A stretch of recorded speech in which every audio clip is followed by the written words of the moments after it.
पद्मकराधौ तपदां हिमालय किरीटिनीं ब्रह्मराज ऋषिरत्नाढ्यां वंदे भारत मातरम। भारत माता के चरणों में प्रणाम करता हूँ। माता जी, शिवाली मैडम और सभी शिक्षक वृंद को मैं अभिवादन करता हूँ और आप सभी युवा मित्रों को मैं नमस्कार करता हूँ। सबसे पहले तो मैं आयोजकों का अभिनंदन करना चाहता हूँ कि जिन्होंने आज के इस व्याख्यान के लिए इस विषय को चुना है। युद्धाय कृतनिश्चयः, यह आज का विषय है। आप सभी को पता ही होगा कि यह वाक्य श्रीमद् भगवद गीता से आया हुआ है। श्रीमद् भगवद गीता क्या है, श्रीमद् भगवद गीता में क्या बताया है, ये प्रश्न हमारे सभी के मन में आ सकते हैं। आप में से कोई ऐसे है जिन्होंने भगवद गीता पढ़ी है? Please raise your hands. Very good. कुछ लोग हैं लेकिन कुछ नहीं है। कोई बात नहीं। भगवद गीता क्या है, भगवद गीता में क्या बताया है और इसमें आज का जो वाक्य है और इस वाक्य का हमारा क्या संबंध है, यह हमें आज थोड़ा देखना है। श्रीमद् भगवद गीता यह एक धर्म ग्रंथ है। धर्म ग्रंथ कहते ही सभी के मन में विचार आ जाता है, ये क्या हिंदुओं का है या मुसलमानों का है या क्रिश्चियनों का है, ये किसका धर्म ग्रंथ है? क्योंकि धर्म शब्द का अर्थ ही हम लोगों ने अभी तक गलत समझा है। धर्म शब्द का अर्थ क्या है? कुछ शब्द मैं प्रयोग करूंगा, आप उनको जानते हैं। मातृधर्म जानते हैं आप? पुत्र धर्म जानते हैं? पितृधर्म जानते हैं? राष्ट्र धर्म जानते हैं? ये सब धर्म आप जानते हैं। इन शब्दों में धर्म शब्द का अर्थ क्या है? मातृधर्म यानी माता का कर्तव्य, पितृधर्म पिता का कर्तव्य, पुत्र धर्म पुत्र का कर्तव्य, राष्ट्र धर्म राष्ट्र के प्रति हमारा कर्तव्य। मराठी में तो शेजार धर्म भी है। अपने पड़ोसी के प्रति हमारा क्या कर्तव्य है, जीवन में मेरा क्या कर्तव्य है, ये जो बताता है उसको धर्म कहते हैं। धर्म यानी कर्तव्य।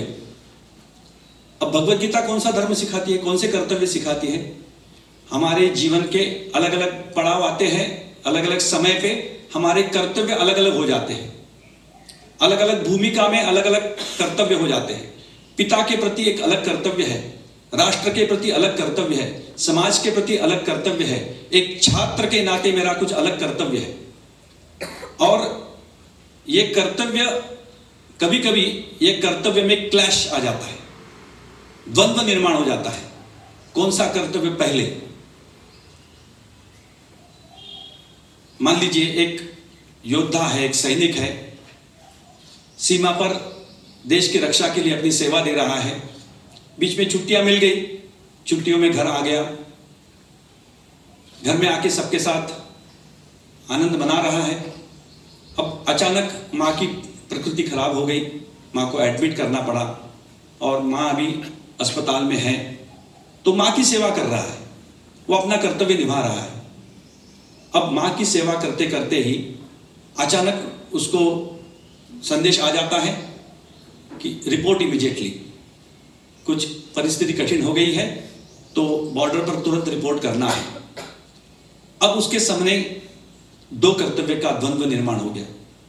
इस माता की सेवा करूं कि उस भारत माता की सेवा करूं? ये मेरी जन्मदात्री मां है, वो मेरी भारत माता है, किसकी सेवा करूं? ये द्वंद्व निर्माण हो सकता है। तो ऐसे समय कौन से धर्म का चयन करना, कौन सा धर्म चुनना? ये तो सभी लोग सहज रूप से उत्तर दे देते हैं कि राष्ट्र धर्म का ऐसे समय करना चाहिए, क्योंकि वो महत्वपूर्ण है, वो बड़ा है, वो सबके कल्याण के लिए है। मेरी माँ की सेवा तो मेरे पड़ोसी कर लेंगे, मेरे मित्र कर लेंगे, क्योंकि वो भी मेरा अपना मित्र धर्म निभाएंगे। मित्र धर्म निभाने वाले यहां पर है, वो सेवा कर लेंगे, लेकिन मेरी देश की रक्षा करना ये मेरा आद्य कर्तव्य है। तो सबसे पहले कहीं पर भी जाओ तो क्या आता है? नेशन फर्स्ट, राष्ट्र सबसे सर्वोपरि है। और मैं आप सभी लोगों का इसलिए अभिनंदन करना चाहता हूं कि आपने राष्ट्र सेवा करने के लिए इस मार्ग को चुना है। कौन से मार्ग को? राष्ट्र की सेवा तो अलग अलग तरीके से सभी लोग करते हैं, लेकिन जो सर्वोच्च सेवा है वो राष्ट्र की सीमाओं की रक्षा करना।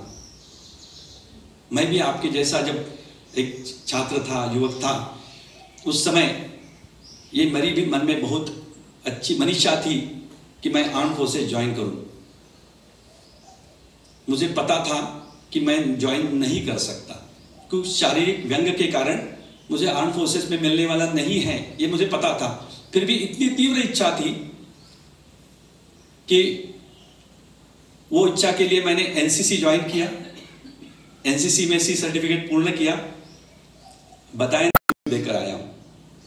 तो इसलिए मुझे आज बहुत आनंद हो रहा है कि जो इच्छा मेरे मन में थी वो इच्छा पूर्ण करने के लिए तत्पर ये सारे यहां पर युवक मेरे सामने बैठे हैं। युद्धाय कृत निश्चयः, ऐसा आज का विषय है। निश्चय शब्द का अर्थ सब लोग जानते हैं। मैंने निश्चय किया कि ये मुझे करना है, ये निश्चय, ये शब्द सभी को अर्थ मालूम है इसका। कोई युद्ध के लिए कृत निश्चय, युद्ध करने के लिए। क्या युद्ध सभी लोग चाहते हैं? क्या युद्ध होना चाहिए? नहीं, युद्ध नहीं होना चाहिए, लेकिन युद्ध के लिए तत्पर हमेशा होना चाहिए। यदि कभी भी ऐसा समय आता है तो युद्ध के लिए तत्पर होना चाहिए।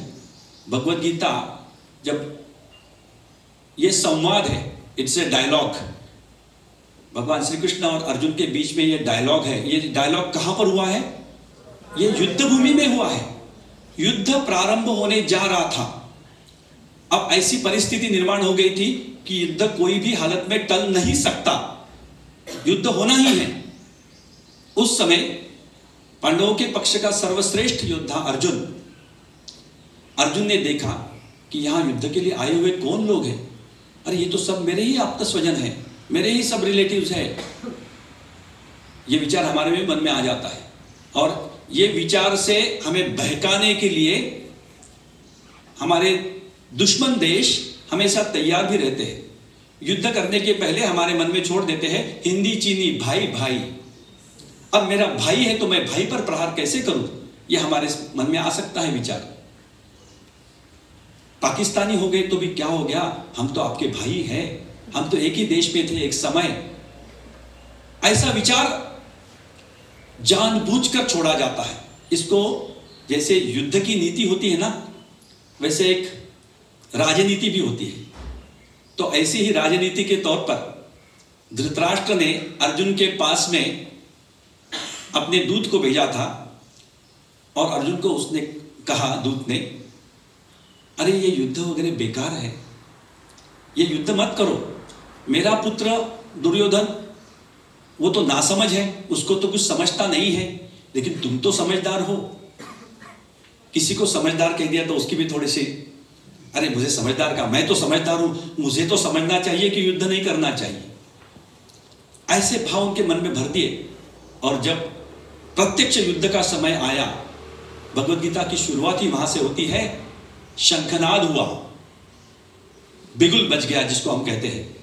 अब बिगुल बज गया, इसका अर्थ अब युद्ध प्रारंभ करना है। बिगुल बजते ही रणवाद्य बजने लग गए। साइड ड्रम्स है, अनक है, ढोल है, ये सारे वाद्य इसलिए बजाए जाते हैं कि सब में जोश निर्माण हो जाता है। कभी सुने हैं आपने?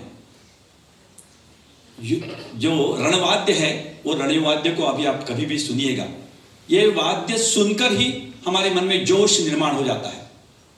तो ये सारे शंख बजने लगे, रणवाद्य बजने लग गए। अब बाण चलाने का समय आ गया, आज की भाषा में गन चलाने का समय आ गया, ऐसा समय है। ऐसे समय अर्जुन के मन में अचानक आ गया, अरे ये तो मेरे भाई है, मैं तो समझदार हूं, मुझे तो समझता है ये युद्ध होने से किसका लाभ होने वाला है, ना उनका लाभ होने वाला है ना हमारा लाभ होने वाला है, इधर दोनों भी पक्ष के लोग मारे जाएंगे, नुकसान होगा, तो ये युद्ध नहीं होना चाहिए। कौन से समय आया है? युद्ध शुरू होने के मोमेंट पर, क्षण पर। क्या ये योग्य है? अर्जुन के मन में करुणा आ गई। करुणा ये भाव अच्छा है कि नहीं? करुणा होनी चाहिए। कोई दीन है, दुखी है, कोई बीमार है, कोई खाने पीने को नहीं है, उसके प्रति मन में करुणा जागृत होना ये सामान्य बात है। लेकिन अर्जुन के प्रति करुणा किसके प्रति जागृत हो गई? अपने दुश्मन के प्रति। ये बात गलत हो गई और अर्जुन अपना कॉन्फिडेंस खो बैठा। अर्जुन ने अपना धनुष रख दिया और कहने लगा, मैं तो ये युद्ध नहीं करूंगा, जो होना है हो जाए, मैं भीख मांग कर रह लूंगा, ये लोग मुझे मार डालेंगे तो भी चलेगा, मैं ये युद्ध नहीं करूंगा। अब ये सबसे बड़ा प्रश्न है कि नहीं? इससे कठिन परिस्थिति कभी आ सकती है क्या? सर्वश्रेष्ठ योद्धा हमारा सेनापति ही कह रहे हैं कि मैं युद्ध नहीं करूंगा, आपको जो करना है करो, तो क्या करेंगे? ऐसे समय अर्जुन का जो कॉन्फिडेंस गया ना, ये सबसे भयंकर बात है। इफ वेल्थ इज लॉस्ट, आगे क्या कहते हैं? Nothing is lost. If health is lost, something is lost. If character is lost, everything is lost. If confidence is lost, everything is lost for ever. Confidence गया तो आदमी कुछ नहीं कर सकता। एक आध बार किसी का कैरेक्टर से भी गिर गया, वो भी उठ सकता है कि मेरी गलती हो गई है, मैं फिर से सुधरूंगा, मैं फिर से ठीक हो जाऊंगा। लेकिन कॉन्फिडेंस चला गया तो क्या करेंगे? लेकिन अर्जुन का भाग्य और हमारा सबका भाग्य है कि उसके साथ में उस समय भगवान श्री कृष्ण थे। भगवान जानते हैं कि उसको इसके लिए किस प्रकार का डोज देना चाहिए, क्या इंजेक्शन देना चाहिए, क्या दवाई देनी चाहिए। भगवान ने अर्जुन को सबसे पहले क्या कहा होगा? अर्जुन को डांटा, और कौन से शब्दों में डांटा? क्लैब्यम मास मगमः पार्थ नैतत्वयुपपद्यते क्षुद्रम हृदय दौर्बल्यम त्यक्तोत्तिष्ठ परंतप। स्वामी विवेकानंद का ये अत्यंत प्रिय श्लोक है। जिस समय हमारा देश पारतंत्र में था, उस समय हम सब लोगों का कॉन्फिडेंस गया था, हम कुछ नहीं कर सकते, यह हमारी भूमिका हो गई थी। ऐसे समय स्वामी विवेकानंद कहते हैं ये कॉन्फिडेंस जगाने वाला श्लोक है। क्लैब्य शब्द का अर्थ जानते हैं? नपुंसक। अर्जुन जैसे श्रेष्ठ योद्धा को भगवान कह रहे हैं, अरे ये नपुंसकता छोड़ो, उठो, ये तुम्हारे इस काम की नहीं है। ज्ञानेश्वर महाराज भी कहते हैं, अर्जुन जैसा श्रेष्ठ योद्धा, वीरश्री जिसके साथ हमेशा रहती है, वो वीरश्री भी उसको छोड़कर चली गई क्योंकि उसने देखा कि इसने करुणा को अपना लिया है। कोई श्रेष्ठ स्त्री होती है ना, वो उसके पति यदि दूसरी स्त्री का स्वीकार करता है तो वो उसके साथ रहती नहीं है, स्वाभिमानी स्त्री नहीं रहती है। तो वीरश्री अर्जुन को छोड़कर चली गई क्योंकि अर्जुन ने करुणा को अपना लिया। इस समय करुणा काम की नहीं थी। भगवान ने अर्जुन को पहले शब्दों में डांटा। अर्जुन को उस समय ख्याल में आया कि मेरी कहीं तो भी गलती हो रही है, मुझे कुछ तो भी समझ में नहीं आ रहा है। देखिए, मनुष्य को ज्ञान प्राप्त करना है ना, तो सबसे पहली आवश्यकता है, मुझे ये मालूम नहीं है, मुझे जानना है। जानना शब्द ज्ञान से ही निर्माण हुआ है। ज्ञान, जानना, मुझे जानना है, मुझे मालूम नहीं है। जो कहता है मुझे सब कुछ मालूम है, उसको क्या सिखाएंगे? जिसके कॉपी में पूरा लिख कर रखा है, उस पर और क्या लिखेंगे? जो सब कुछ जानता है। अर्जुन का जो पहले अर्जुन ने भगवान को भाषण दिया कि ऐसा होगा, युद्ध होगा तो ये नुकसान होगा, वो नुकसान होगा, सब लोग मर जाएंगे, युवाओं का मृत्यु हो जाएगी, तो ये सारी बातें अर्जुन ने भाषण दिया, भगवान ने चुपचाप सुन लिया, जो बोलना है बोल लो। और फिर भगवान ने उसको जगाने के लिए ये श्लोक कहा, ये नपुंसकता छोड़ो, ये तुम्हारे काम की नहीं है। फिर भी अर्जुन के मन में कुछ था ही। तो अर्जुन कहने लगे कि नहीं नहीं, बाकी तो सब ठीक है, इसमें मेरे गुरुजन भी है, मेरे दादाजी भी है, इनके सबके साथ युद्ध होना है। और फिर देखा अर्जुन ने कि भगवान का चेहरा कुछ तो तमतमा, ये हो रहा है, भगवान को ये गलत लग रहा है। तो अर्जुन के मन में आया कि मैं गलती कर रहा हूं, मुझे कुछ तो भी बात है कि जो समझ में नहीं आ रही। और फिर अर्जुन भगवान के शरण में आए। शिष्यस्ते हम शादिमाम त्वाम प्रपन्नम, मैं आपका शिष्य हूं, आप मुझे उपदेश कीजिए क्या मैंने करना चाहिए।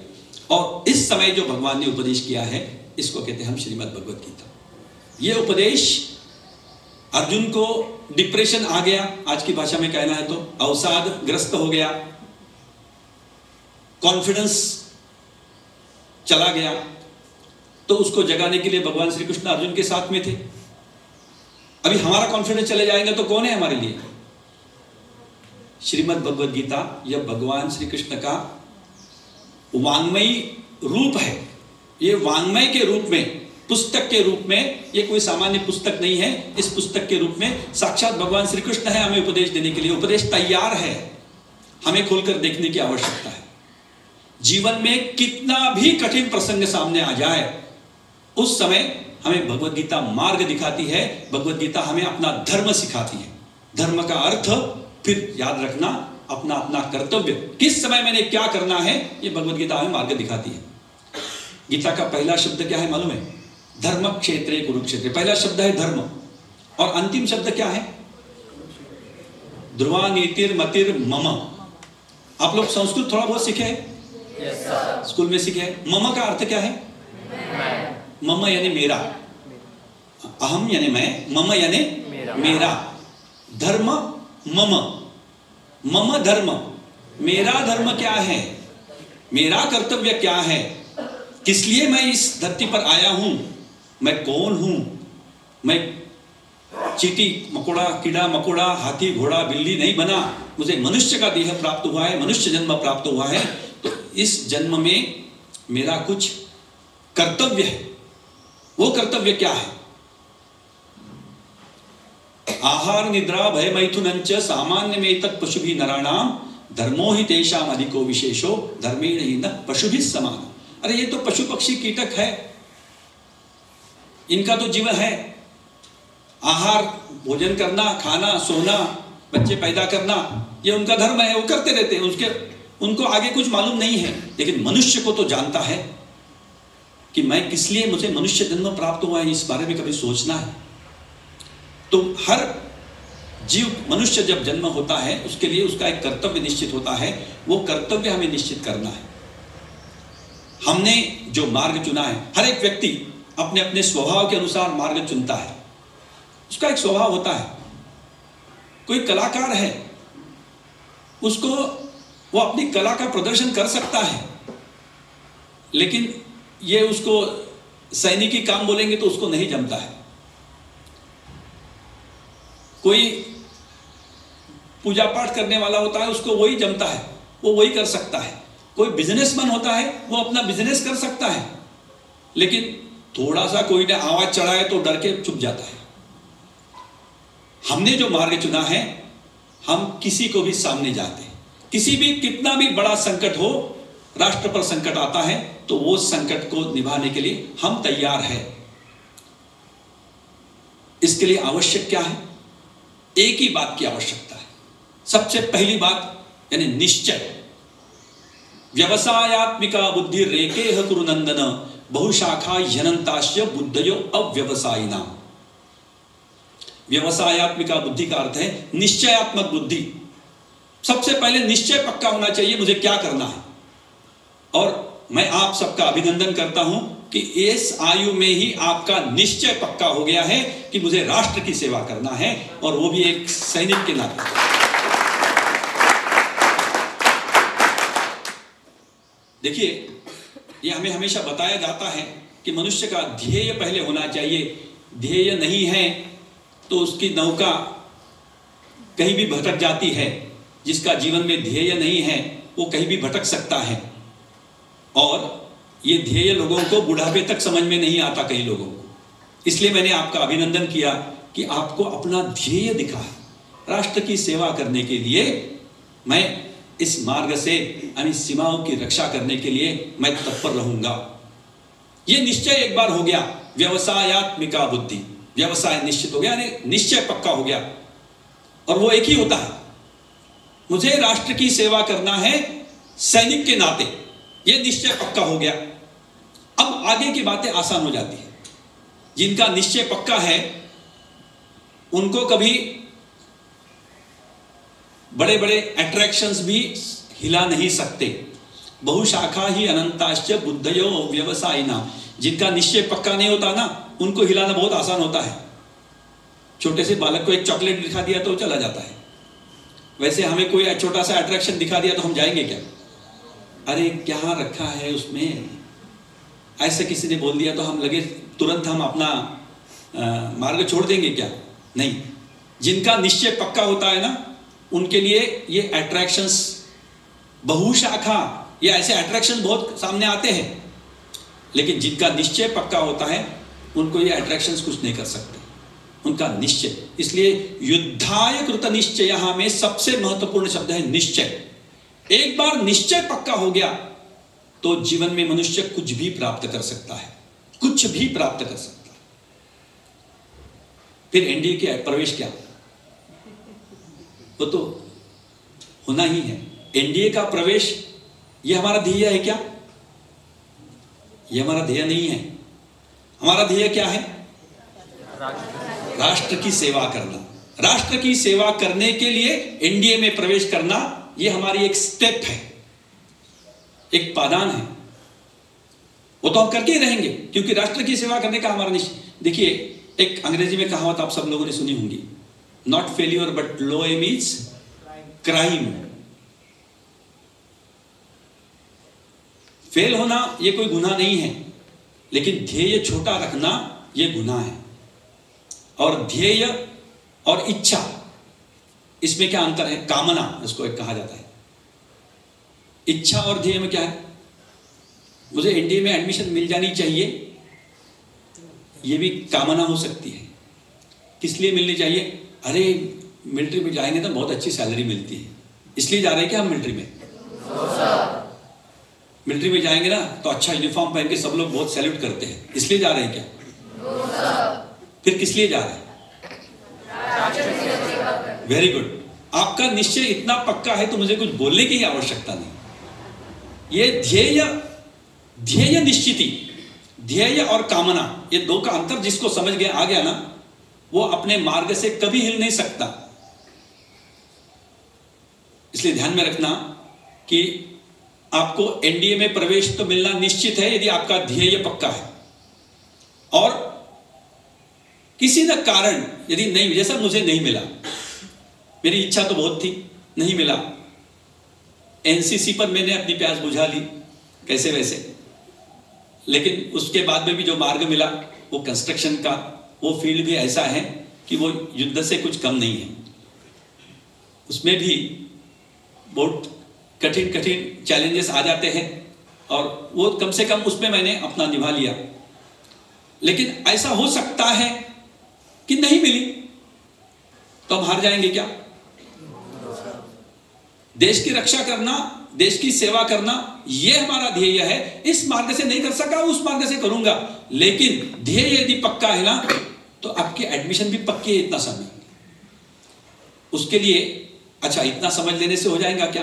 केवल ध्येय है, मेरा ध्येय पक्का है, मुझे एडमिशन करनी है, बस मैं लेटे लेटे सोच रहा हूं, मेरा ध्येय तो पक्का है, राष्ट्र की सेवा करना है, अभी थोड़ी देर लेट लूं, ऐसा होने वाला है क्या? उसके लिए क्या करना पड़ेगा?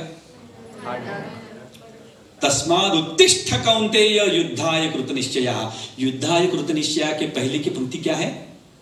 तस्माद् उत्तिष्ठ, उठो, काम में लग जाओ। निश्चय किया है ना ध्येय प्राप्ति, तो ध्येय प्राप्ति लेटे लेटे मिलने वाली नहीं। ध्येय प्राप्ति करने के लिए कुछ करना पड़ेगा। मुख्यतः 3 बातों की आवश्यकता है। कौन सी 3 बातें हैं? ध्येय प्राप्ति करने के लिए सबसे पहले तो उस ध्येय के लिए जो ज्ञान आवश्यक है वो ज्ञान मुझे प्राप्त होना चाहिए। वो ज्ञान प्राप्त हो गया, समझ गया, गन कैसे चलाते हैं समझ गया,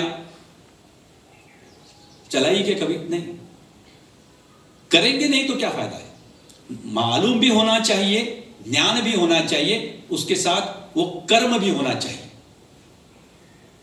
थियरी के साथ प्रैक्टिकल, जब तक प्रैक्टिकल नहीं होता तो वो नहीं, थियरी समझ को कोई अर्थ नहीं है। तो ज्ञान होना चाहिए, उसके साथ उसका कर्म होना चाहिए। अब ज्ञान भी हो गया, उसको करने के लिए मैं तैयार भी हो गया, मैं कर भी सकता हूं, ये सब कुछ है। लेकिन कभी कभी कठिन प्रसंग आ जाता है ना, तो मनुष्य हिल जाता है। वो हिलने न देने वाली कौन सी बात है? वो तीसरी बात है भक्ति। राष्ट्र भक्ति यदि जागृत है तो मेरे ध्येय से मुझे कोई नहीं हिला सकेगा। तो ज्ञान, कर्म और ये भक्ति, ये तीनों जो बातें हैं, यही तो भगवद गीता में बताया है। भगवद गीता में इन तीनों बातों को कैसे जानना। ज्ञान का अर्थ क्या है? ज्ञान का अर्थ मैं कौन हूं इसका उत्तर प्राप्त करना।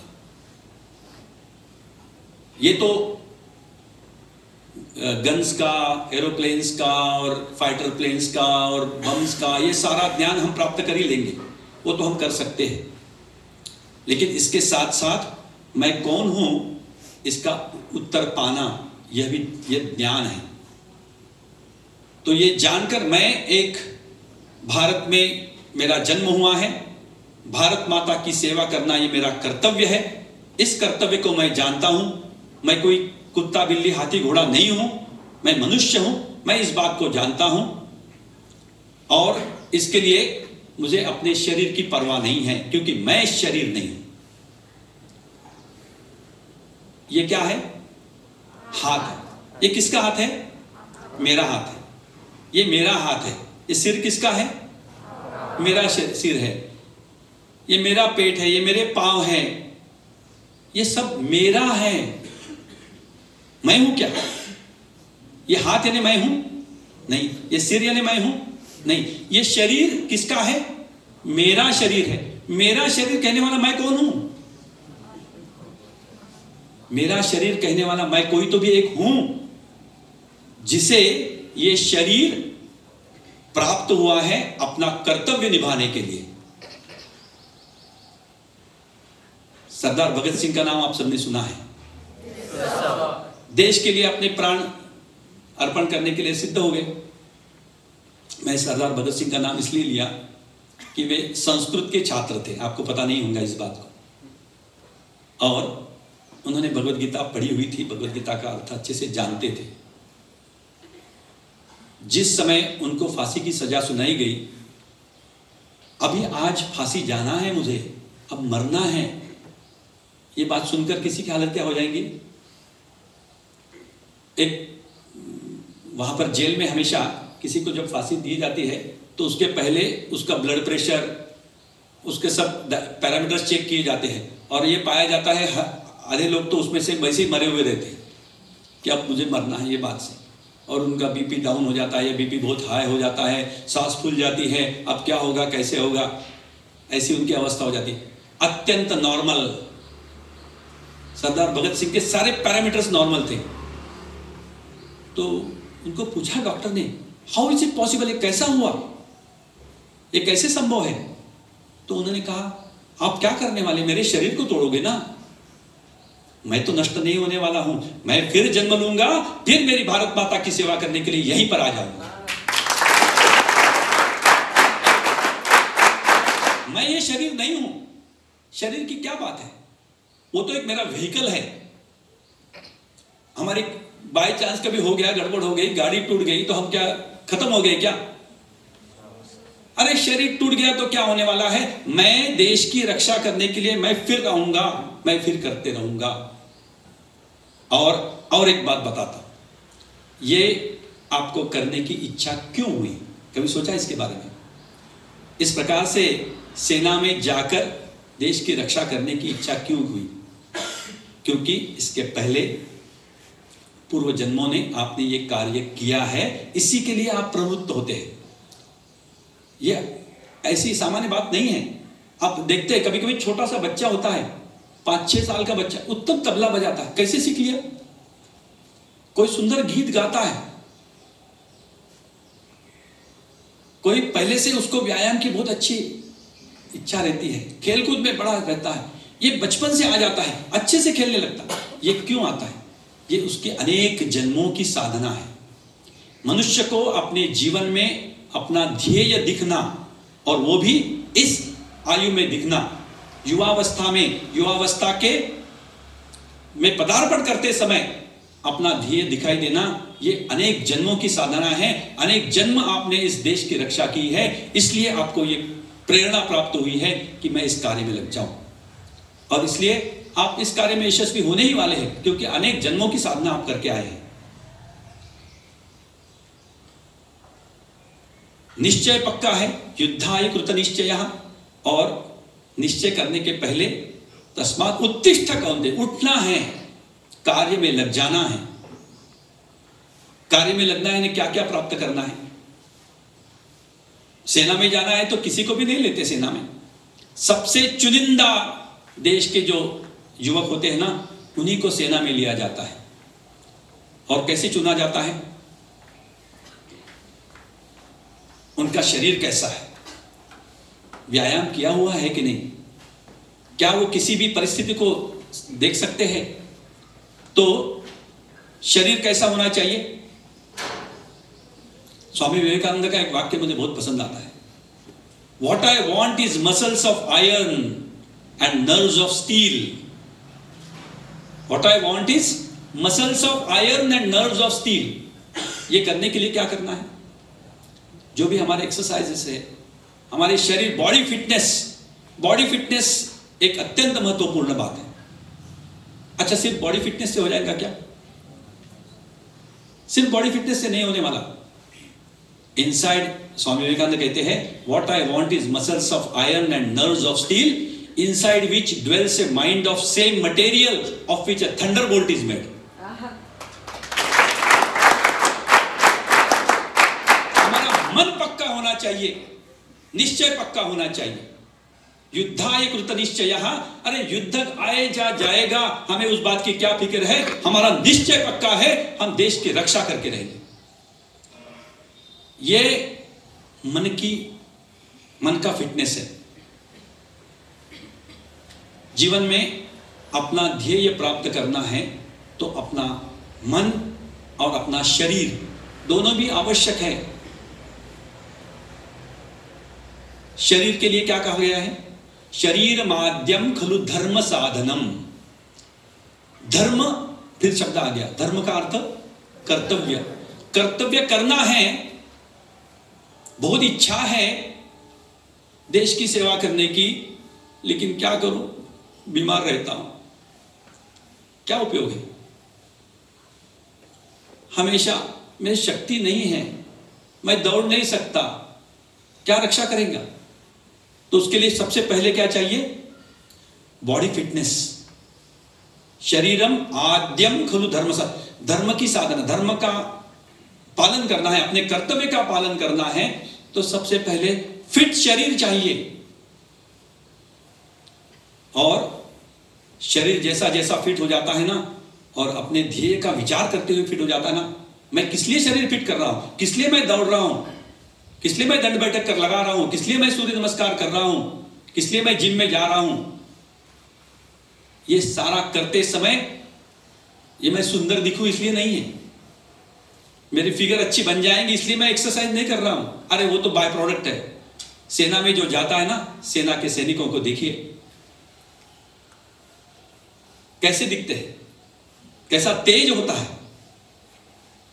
वो उसके लिए नहीं करते एक्सरसाइज कि मैं अच्छा दिखूं, आईने में अच्छा दिखने के लिए करूं, वो तो उनको बाय प्रोडक्ट मिल गया है। ध्येय पक्का है, राष्ट्र के लिए मैं कर रहा हूं। जो भी हम करेंगे ना, एक ही बात ध्यान में रखना, अपने ध्येय के लिए करना। किस लिए करना? ध्येय के लिए करना। ध्येय पक्का होना और ध्येय के लिए करना। एक बालक है, स्कूल में पढ़ रहा है, लेकिन क्या है, पढ़ाई का बड़ा आलसी है, पढ़ाई नहीं करता। एक्सरसाइज करने का समय आ गया, उसमें भी आलस है, वो भी नहीं करता। फिर उसको माँ क्या बोलती है, अरे तू 1 घंटा भर बैठ जा, 1 घंटा भर पढ़ाई कर, इतना होमवर्क कर ले, फिर मैं तुम्हें आइसक्रीम दूंगी। तो वो बोलता है, अरे वाह आइसक्रीम मिलेगा, चलो माँ के लिए बैठूं। तो वो बैठता है, 1 घंटा भर बैठ भी जाता है, लेकिन किस लिए बैठा है, आइसक्रीम के लिए बैठा है। और एक बालक होता है, वो भी ऐसे ही आलसी है, उसको माँ बोलती है, अरे 1 घंटा भर पढ़ाई कर ले, मैं तुम्हें आइसक्रीम दूंगी। वो बोलता है कि वो तुम सब बोलती हो, तुम पहले यहां लाके रखो आइसक्रीम, फिर मैं सोचूंगा पढ़ना कि नहीं पढ़ना। और तीसरा एक बालक होता है, वो क्या बोलता है, उसको माँ को बोलना ही नहीं पड़ता, वो जानता है कि मेरा कर्तव्य क्या है, मैं एक छात्र हूं, मुझे ये होमवर्क दिया गया है, ये मुझे करना है, मुझे ये एक्सरसाइज करना है, ये करना ही चाहिए, ये this is my duty, duty boundness. जो जानता है कि ये मेरी ड्यूटी है कि मैंने पढ़ना चाहिए और मेरा कर्तव्य है इसलिए मैं पढ़ रहा हूं, सबसे अधिक ध्यान किसका रहेगा पढ़ाई में, सबसे अधिक ध्यान उसका रहता है, क्योंकि वह अपनी पढ़ाई पर प्रेम करता है। ये मेरा कर्तव्य, अपने कर्तव्य पर प्रेम करना सीखना, यही भक्ति है। और कर्तव्य पर प्रेम किस लिए, क्योंकि वो कर्तव्य मुझे अपना ध्येय प्राप्त करा देने वाला है, मेरे देश का नाम ऊंचा करना है, मेरी भारत माता को विश्व गुरु पद पर बैठा हुआ मुझे देखना है, विश्व का सबसे शक्तिशाली राष्ट्र मेरी भारत माता होगी, मेरी भारत माता की तरफ आंख भी तिरछा करके देखने की किसी की हिम्मत नहीं होगी, ये मैं चाहता हूं। और ऐसा जब मेरा ध्येय हो जाता है ना, उसके लिए मैं हर बात करते समय, हर कार्य करते समय, हर कर्म करते समय एक ही बात ध्यान में रखना, मैं ये किस लिए कर रहा हूं। इसके लिए भगवत गीता में एक सुंदर श्लोक आता है, भगवान कहते हैं, यत् करोषि यदश्नासि यज्जुहोषि ददासि यत् तपस्यसि कौन्तेय तत्कुरुष्व मदर्पणम्। यत् करोषि, जो भी कुछ करोगे, यद अश्नासी, जो भी कुछ खाओगे, यज्जुहोषि, जो भी कुछ हवन करोगे, ददासी, यद कुछ दान दोगे, जो भी कुछ करोगे वो अपने ध्येय को समर्पित कर दो। मैं ये किस लिए कर रहा हूं, मेरे ध्येय के लिए कर रहा हूं, मेरी भारत माता को विश्व में सबसे अधिक शक्तिशाली बनाने के लिए मैं कर रहा हूं, मैं मेरे लिए नहीं कर रहा। ये करने लगते हैं ना तो क्या फायदा होता है, हमारा मन अपने ध्येय के साथ और मजबूत होने लगता है। किस लिए कर रहा हूं, मैं भोजन करने के लिए बैठा हूं, किस लिए खा रहा हूं, मैं भूख लगी इसलिए नहीं। मुखी घास घेता करावा विचार, कशासाठी मी अन्न हे सेवणार, घडो माझिया हातुनी देश सेवा, म्हणोनी मिळावी मला शक्ती देवा। मैं किस लिए भोजन कर रहा बैठा हूं, देश सेवा मेरे हाथ से हो जाए इसलिए मुझे शक्ति मिले, इसलिए मैं भोजन कर रहा हूं। मैं सो भी रहा हूं, किस लिए सो रहा हूं, सारा दिन भर काम किया, बहुत अच्छा व्यायाम किया, पढ़ाई की, अच्छा किया सब कुछ, अब थक गया, अब थोड़ी विश्रांति की भी आवश्यकता है।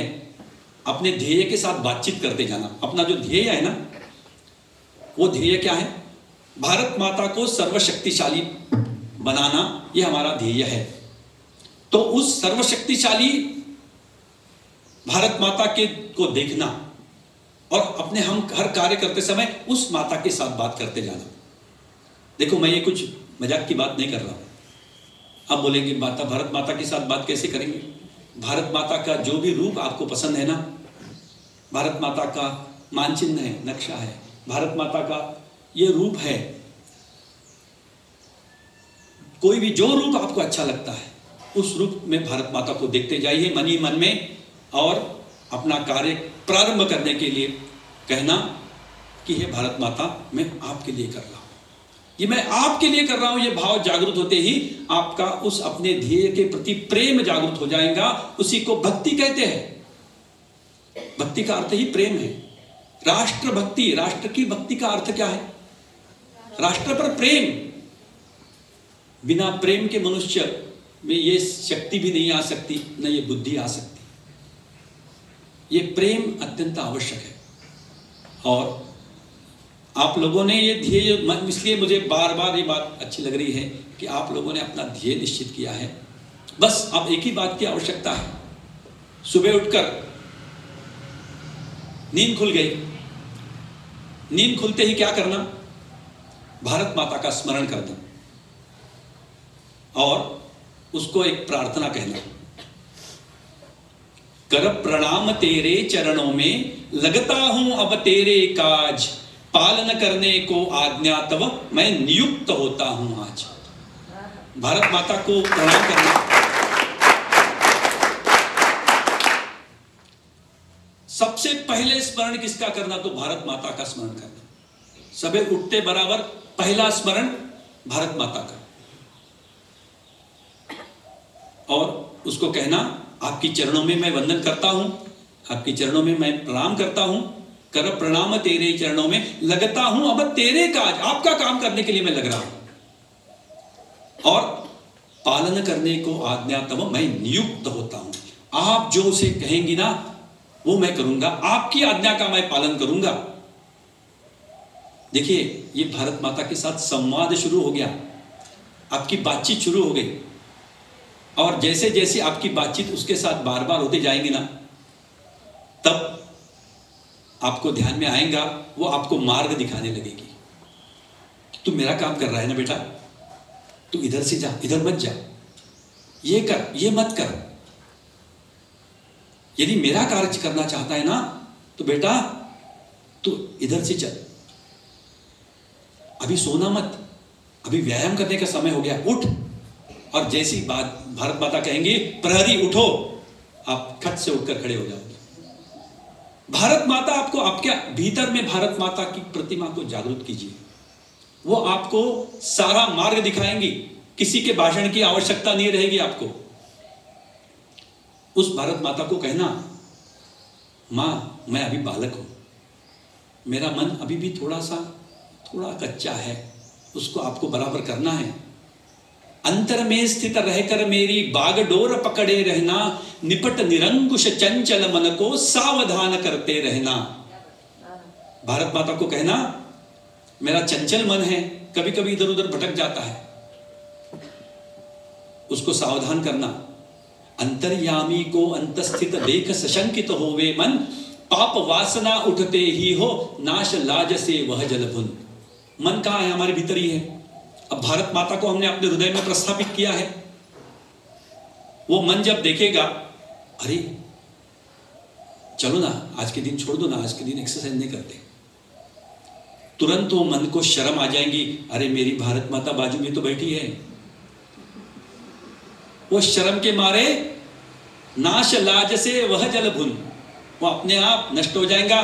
बोलेगा, अरे छोड़, उठ, भारत माता का कार्य करना है, हर कार्य मेरा भारत माता के लिए हो। मैं पढ़ाई कर रहा हूं, उसके लिए कर रहा हूं, तो पढ़ाई पर अपने आप प्रेम जागृत हो जाएगा। देखो, पढ़ाई बोर होती है। मेरा एक मित्र मुझे याद आता है, वो हमेशा मेरिट आता रहा, उसका भी एसएसबी में सिलेक्शन हो गया था, और वो भी कुछ शारीरिक व्यंग के कारण ज्वाइन नहीं कर सका। लेकिन उसकी मैं बात बताता हूं, उससे एक बात मैंने सीखा।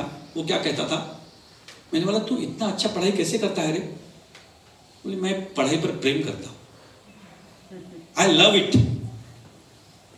और ऐसा प्रेम कब हो सकता है? जब अपने ध्येय के लिए करना है ना, तो सब कुछ अच्छा लगने लगता है। मेरी भारत माता, मैं पढ़ाई कर रहा हूं, मेरी भारत माता, अरे सिर्फ बोलने से थोड़ी होता है। भारत माता की सेवा करना है, भारत माता की सेवा करना है, देश की रक्षा करना है, ऐसे सिर्फ बोलने से थोड़ी होता है। उसके लिए कृति की आवश्यकता है।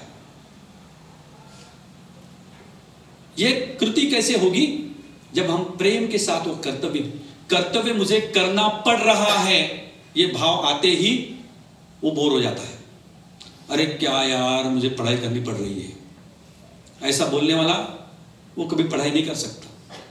अरे क्या यार, जिम में जाना बड़ा बोर होता है, लेकिन ये प्रहार वाले बोलते हैं ना तो करना ही पड़ता है। ये दौड़ने के लिए बोलते हैं तो दौड़ना ही पड़ता है। ऐसा जो दौड़ता है ना, उसके दौड़ने से उसको शक्ति भी नहीं मिलती।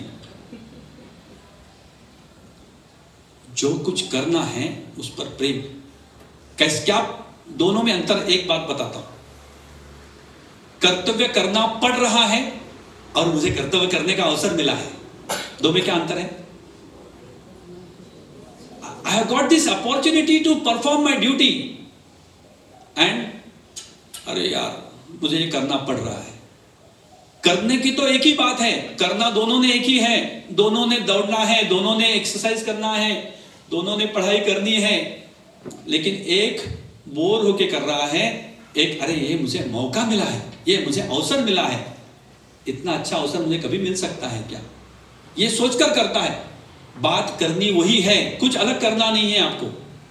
जो आप रेगुलर करते हैं ना, वही करना है।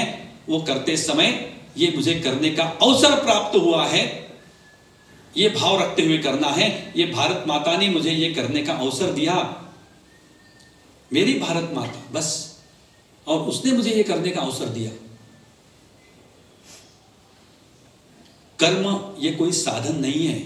कर्मयोग जो बोलते हैं ना कि कर्मयोग करने से ये प्राप्त होता है, वो प्राप्त होता है, वो साधन नहीं है, कर्म ही योग है। कर्म करने का अवसर प्राप्त होना, यही बड़ा अचीवमेंट है। ये साधन नहीं है, ये साध्य है। साध्य का अर्थ क्या?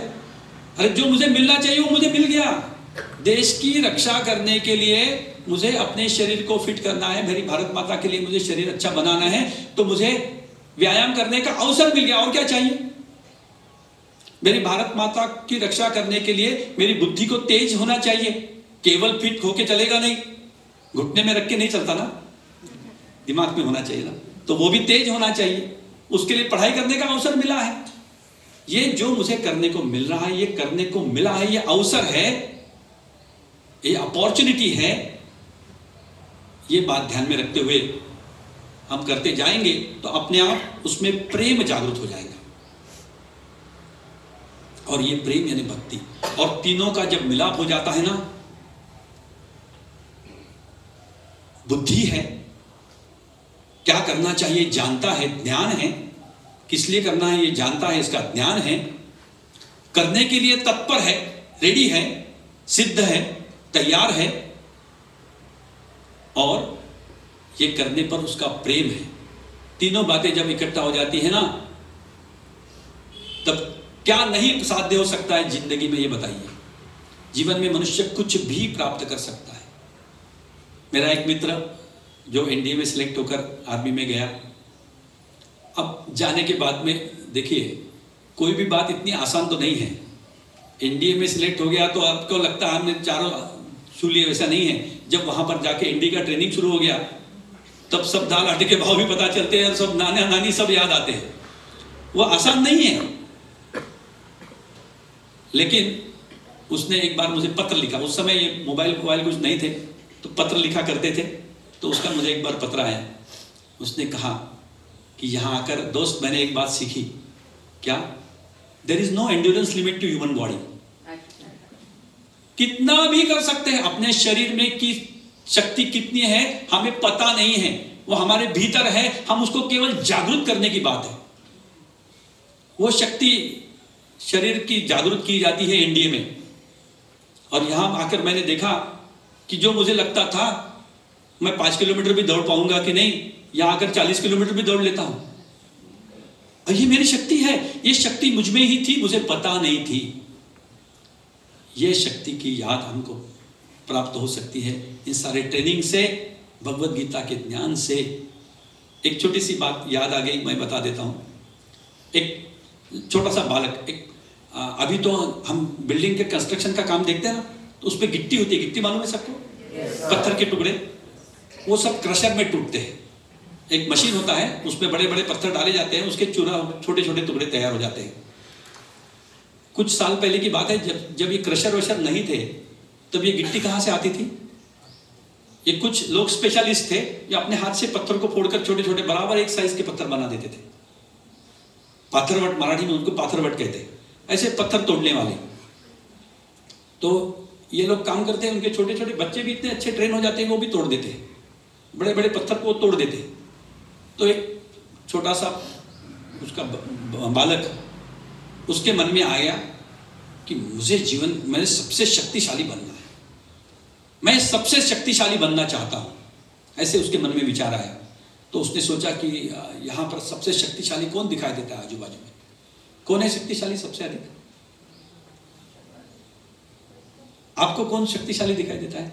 उस बालक को दिखा, ये सूर्य है ना, ये सूर्य, इसकी बड़ी शक्ति है, इतना दूर है फिर भी इतना उसके ताप से हमारी हालत खराब हो जाती है, इतना उसमें शक्ति है, तो सूर्य जैसी शक्ति मुझे मिलनी चाहिए। तो उसने तपश्चर्या की, सूर्य भगवान को प्रसन्न कर लिया। सूर्य भगवान उसके सामने प्रकट हो गए, कहानी है। सूर्य भगवान उसके सामने प्रकट हो गए। उन्होंने बोला, बोलो वत्स, तुम्हें क्या चाहिए? तो उसने कहा, मुझे आपके जैसे शक्तिशाली बनना है। तो सूर्य भगवान ने कहा, अरे मेरे जैसा क्या बनता हूं, मुझसे तो वो बादल है ना, आकाश में आते हैं, उनकी शक्ति बड़ी है, वो मुझे ढक डालते हैं, मेरी शक्ति को यहां तक पहुंचने दे देते, इनकी उसमें इतनी उनमें शक्ति है, उन बादलों के पास जाओ। अब हो गया बादलों के पास, हाँ, जो सूर्य भगवान को भी ढक के रख सकते हैं, ऐसे बादल शक्तिशाली है। बादलों के पास गया। बादलों ने कहा, अरे हम में यहाँ इतनी शक्ति कहाँ है, हमसे अधिक शक्ति तो वो हवा में है, वायु में है। वो थोड़ा सा तेज चलता है तो हम इधर से उधर भटक जाते हैं, हमें फेंक देता है इधर उधर। वायु के पास जा। फिर वायु के पास गया और उन्होंने कहा, वो वायु के पुत्र भी है, पवन पुत्र हनुमान, वो शक्तिशाली है। वायु बहुत सबसे अधिक शक्तिशाली है। वायु के पास गए। वायु ने कहा, हाँ हम में शक्ति तो है, लेकिन वो पहाड़ है ना, वो पहाड़ बड़े गड़बड़ है, वो हमें भी रोक देते हैं, हमें भी जागे बढ़ने नहीं देते आगे। वो पहाड़ों में सबसे अधिक शक्ति है, तुम पहाड़ों के पास जाओ। पहाड़ों के पास गया।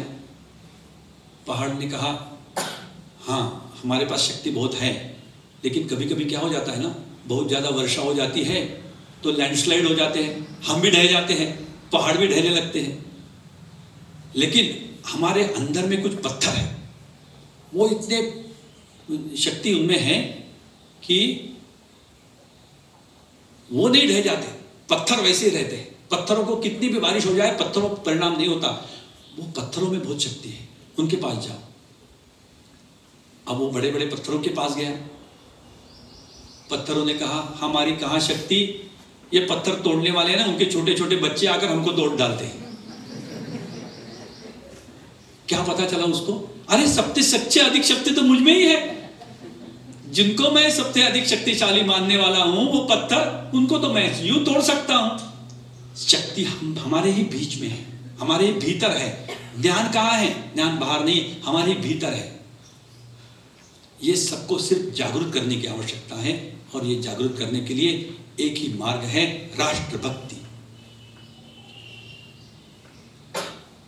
राष्ट्रभक्ति ले हृदय में हो खड़ा यदि देश सारा, संकटों पर मात कर यह राष्ट्र विजयी हो हमारा। हमारा राष्ट्र विजयी होकर रहेगा। ये राष्ट्रभक्ति जागृत होनी चाहिए। मैं आप सबको, आपका सबका अभिनंदन करता हूं कि आप सबने ये राष्ट्रभक्ति का मार्ग चुनकर और राष्ट्र की सेवा करने का ये व्रत लिया है। ये व्रत सामान्य नहीं है, कठिन है, मालूम है हमको, लेकिन हमने जानबूझकर लिया है। कठिन है तो क्या हो गया, हम कर सकते हैं।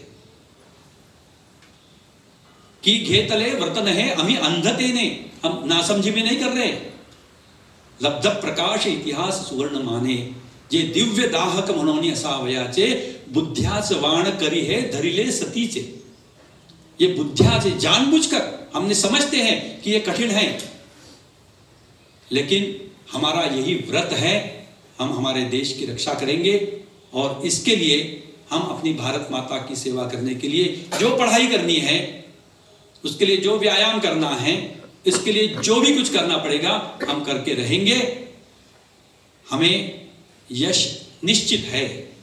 यत्र योगेश्वर कृष्णो यत्र पार्थो धनुर्धरः, तत्र श्रीर विजयो भूतिर ध्रुवा नीतिर मतिर मम। भगवद गीता का अंतिम श्लोक है ये। विजय कहां पर है, श्री कहां पर है, लक्ष्मी, धन संपत्ति, विजय, ये सारे कहां जाते हैं, जहां पर भगवान श्री कृष्ण कहां पर है। अरे हमारे भीतर ही जो विवेक है ना, विजडम, हमारे भीतर का विजडम जागृत हो जाए। इसलिए मैं ये सब कर रहा हूं, ये एक बार ध्यान में आ गया और उसके लिए, उसका कार्य करने के लिए तत्पर अर्जुन यानी हम सब, वो भी तत्र पार्थो धनुर्धरः, केवल अर्जुन नहीं है, वो अपने इक्विपमेंट्स के साथ है, अपने सारी जो कौशल्य है उसके साथ में है और वो करने के लिए तत्पर है। देश के लिए मैं कुछ भी करने को तैयार हूं। ये जाकर वहां जाकर मरने वाली बात नहीं है, किसी नंबर जाकर सीमा पर जाकर मैं मर जाऊंगा, मरने के लिए नहीं, देश की रक्षा करने के लिए मुझे जीना है। मैं दुश्मन को समाप्त करूंगा, मैं नहीं समाप्त होऊंगा। ये ध्यान में रखते हुए तो इस प्रकार से अपना कर्तव्य हम अपनी भारत माता के लिए कर रहा हूं। कर प्रणाम तेरे चरणों में लगता हूं अब तेरे काज, पालन करने को आज्ञा तो मैं नियुक्त होता हूं आज। ऐसी प्रार्थना करते हुए उस भारत माता के चरणों में नतमस्तक होकर आज से मैं जो भी करूंगा भारत माता आपके लिए करूंगा, ये भाव से हम कार्य करने लगेंगे। विजय हमारा है।